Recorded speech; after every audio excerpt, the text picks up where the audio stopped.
حضرت امام جعفر الصادق علیہ السلام کی ایک بڑی خوبصورت روایت ہے۔ آپ علیہ السلام سے کسی نے سوال کیا کہ اے نواسہ رسول، کس طرح جب آپ کا ایک محب دنیا میں اس دنیا سے جائے گا، آپ سے محبت کرنے والا، تو قبر و حشر میں اس کے ساتھ معاملہ کیسا ہوگا؟ اس وقت حضرت امام جعفر الصادق علیہ السلام نے یہ مثال عطا فرمائی۔ آپ نے فرمایا کہ اے سائل، کیا تو نے وہ بڑھیا کا نوح علیہ السلام کی امت میں جو بڑھیا تھی اس کا واقعہ نہیں پڑھا؟ عرض کی مولا پڑھا۔ فرمایا جس طرح وہ اپنی جھونپڑی میں حضرت نوح علیہ السلام کی محبت میں اللہ کے ذکر میں مصروف تھی اور اسے طوفان نوح جو آیا اس کی خبر تک نہ پہنچی، سیم اسی طرح جو ہماری محبت میں اس دنیا سے جائے گا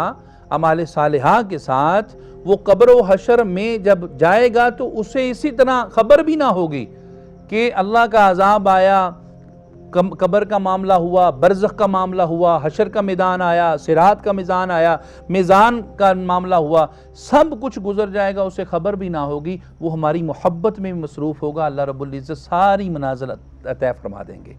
تو حضرت نوح علیہ السلام، اور پھر دوسرا یہاں پر یہ واقعہ ذہن میں رکھیں، ایک طرف بڑھیا اور دوسری طرف حضرت نوح علیہ السلام کا اپنا بیٹا، جسے کنعان کہتے ہیں غالباً، اپنا بیٹا ہے، لیکن وہ نوح علیہ السلام سے معاذ اللہ نفرت کرتا ہے، اور حالت کیا ہوئی کہ وہ طوفان نوح میں غرق ہو گیا۔ وہ بڑھیا اولاد نہیں ہے، رشتہ دار نہیں ہے، امتی ہے، اور محبت رکھتی تھی، وہ پار لگ گئی۔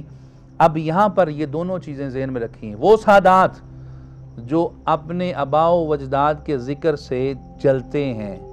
وہ سادات جنہیں ذکر علی چبھتا ہے، وہ سادات جنہیں ذکر اہل بیت چبھتا ہے، وہ سادات جنہیں ذکر علی سن کر کسی اور کا ذکر یاد آ جاتا ہے، وہ ذہن میں رکھیں۔ آپ بے شک اہل البیت علیہم السلام سے ہیں، لیکن حضرت نوح علیہ السلام کا بیٹا اگر طوفان سے نہیں بچ سکا تو پھر آپ بھی قبر و حشر میں اپنی ذرا تیاری رکھیے گا، اس لیے کہ قبر و حشر میں وہی بچے گا جو اہل البیت علیہم السلام سے محبت کرے گا، جس طرح نوح علیہ السلام کی امت میں وہی بچا جو نوح علیہ السلام سے محبت کرتا تھا۔